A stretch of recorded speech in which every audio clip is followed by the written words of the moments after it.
Hi friends, నేను మీ Suma. Welcome to easy recipes. Summer వచ్చేసింది. మరందరూ ఊరగాయలు పెట్టుకోవడానికి చాలా ఇష్టపడతారు. మరైతే మాగాయ ఈ విధంగా పెట్టి చూడండి, చాలా బాగుంటుంది. కొరుమాగాయకి కావాల్సిన పదార్థాలు చూసేద్దాం.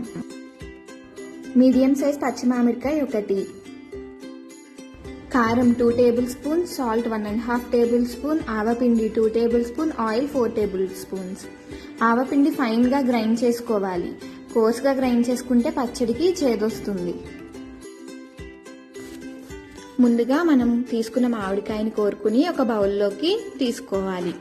అలా కోరుకున్న మామిడికాయలోకి 1.5 టేబుల్ స్పూన్ సాల్ట్ని యాడ్ చేసుకోవాలి. దాని తర్వాత 2 టేబుల్ స్పూన్స్ ఆవపిండి, ఇంకా 2 టేబుల్ స్పూన్స్ కారం వేసుకుని బాగా కలుపుకోవాలి. ఇప్పుడు స్టవ్ మీద ఒక కడాయి పెట్టుకుని ఆయిల్ పోసుకుని పోపు వేసుకోవాలి. పోపులోకి ఆవాలు, జీలకర్ర, మినప్పప్పు, ఎండుమిర్చి, ఇంకా ఇంగువ వేసుకుని వేయించుకోవాలి. మీరు గనక వెల్లుల్లిపాయలు తింటే ఇంగువ వేసుకోకుండా వెల్లుల్లిపాయలు కూడా వేసుకుని పోపుని వేయించుకోవచ్చు.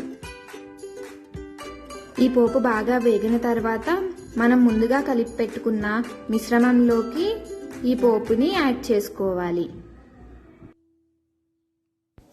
అంతేనండి, ఎంతో టేస్టీగా ఉండే కోరుమాగాయి రెడీ అయిపోయింది. ఇది సంవత్సరం అంతా నిలవ ఉండే పచ్చడి. మీరు కూడా ట్రై చేసి ఎలా ఉందో కామెంట్స్లో తెలియచేయండి. Thank you for watching. Please like, share and subscribe to my channel.